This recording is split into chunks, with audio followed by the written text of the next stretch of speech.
Zappone. Thanks, Les Gerlich. Minister, welcome to the House.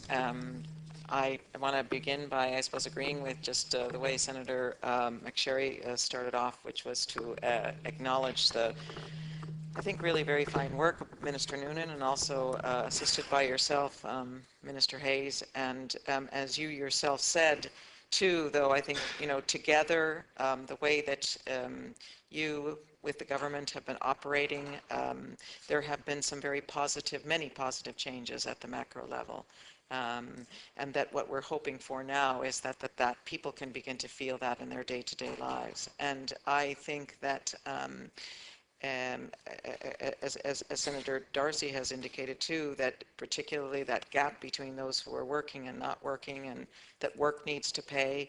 I suppose ultimately, as you would know so well, many of my concerns would be that over the next year or so, that we can see the impact that these changes that are going on at the macro level, how they impact the poor people that we know, the working poor people that we know, their children, and that so that if we need more changes in order to increase that gap between, I suppose, the income that decisions are made to provide in order to protect people, that the gap between that and those the income that people are making in terms of their work, then that's perhaps what we need to do. But ultimately, I guess I'm sitting here wondering, like, and I'm sure you think about this every day too, Minister, like how many days should go by, how many months, maybe how many a year even before that is going to be felt, and how at that micro level, and what are the targets, particularly in relation to poverty, that we need to be attentive to. So I just want to say a couple of those remarks more generally in terms of to acknowledge the work and to also to hope for that change that I know you hope for too. I'm going to then focus the rest of my remarks in relation to, towards the end of the bill, a miscellaneous section, Part 6. There's a few things I want to put on the record for which are very significant for a huge minority of our people, and also to, again, to note a lot of work that has gone on for that huge minority over really the past couple of years. So I'm going to step backwards as well as then move forwards in relation to my comments. This all started actually when we were here debating the final stages in 2011 of the Finance Bill number 3, where I put forward a number of recommendations to achieve parity between same-sex and opposite-sex couples in the tax code. And Minister Noonan graciously agreed that I had identified a disparity with regard to tax relief on maintenance payments. The tax relief on maintenance for a spouse in marriage attracted tax relief at the time of a deed of separation or a judicial separation. But in the case of civil partners, tax relief was not a possibility on maintenance payments until an annulment or a statutory dissolution. So what that means is there was a significant time differential between married couples and civil partners before that tax relief could kick in. Subsequently, Finance Bill 2012 provided that in cases where a civil partnership does break down and a legally binding agreement between the parties is drawn up, then that agreement can be recognized for tax purposes. What a creative resolution. So the 2012 Finance Act also placed civil partnerships on the same footing as married couples, where it's accepted that following the breakup of a relationship, people may continue to live under the same roof, but may be considered separately for income tax purposes. Now, again, these changes, though sounding quite technical, they're significant and very significant, again, as I said, for a huge minority of our people.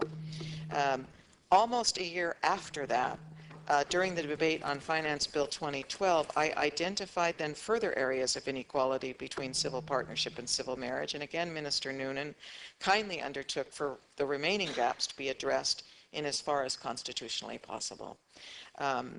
These changes, the changes rather necessary to fill these gaps, are contained in this bill. So these very welcome changes, I just want to put on the record, resulted from the exchange between your department, the Revenue Commissioners, the Attorney General's Office, and myself. And so I want to express my gratitude sincere gratitude to you, Minister Noonan, the department, your department, the Revenue Commissioners, the Attorney General, for examining the recommendations and for meeting with me and the taxation expert and barrister Derval Cunningham, who assisted me in order to bring about these changes. There's three significant changes then involved in Section 103, and I wouldn't at all of the bill, Part 6, which you didn't mention when you spoke. So I'm going to note one or two of them, if that's okay. The first is that where maintenance payments are being made to a formal civil partner for the support of a child after a separation, such payments will not be treated as income and therefore not subject to tax. So that's a very good thing, and that's one of the big changes. The second change amends the Taxes Consolidation Act to ensure that in a breakup situation where property is being transferred between civil partners under a deed of separation, the transfer of property will no longer be subject to capital gains tax. So that's again the same now, finally, if we're married couples under a deed of separation. And then the third change amends the Capital Acquisitions Tax Consolidation Act 2003. Under this act, there is a tax benefit where assets are moved between people who are related. The legislation sets out what types of relationships can avail of these benefits.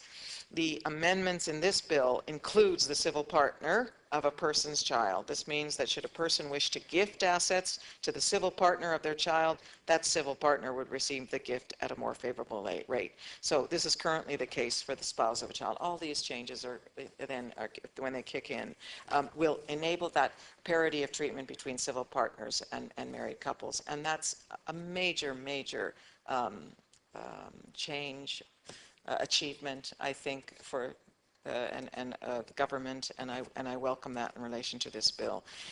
Just a couple of more comments. When I first raised this again, these issues, a couple of years ago, I did raise concerns about the children of civil partners, that they weren't receiving equivalent tax treatment as the children of married couples.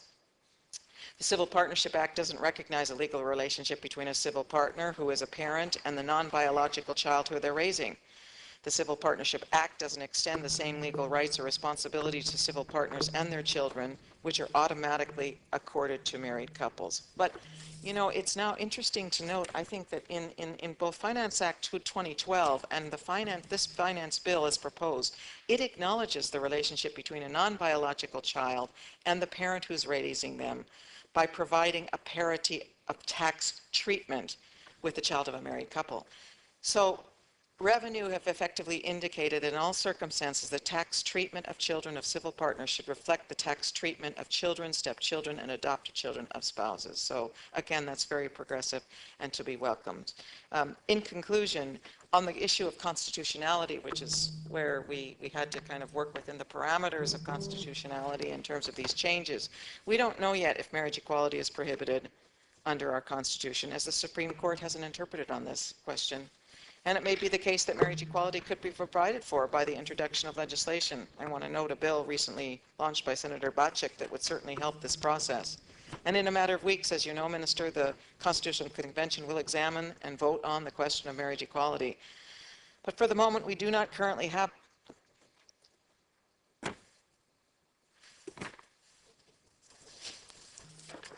parity between opposite-sex couples and same-sex couples in our laws. But I know that one day we will. In the meantime, nearly 1,000 couples have entered into civil partnerships since it was introduced in 2011, and these changes will have a very real impact on the day-to-day lives of these couples and their families, for which I'm very grateful. Thank you. Thank you, Senator Zappone. Senator Hayden, you have 10 minutes. Thank you very much, Laska Herlock. I suppose really, you know, it's important to remember that this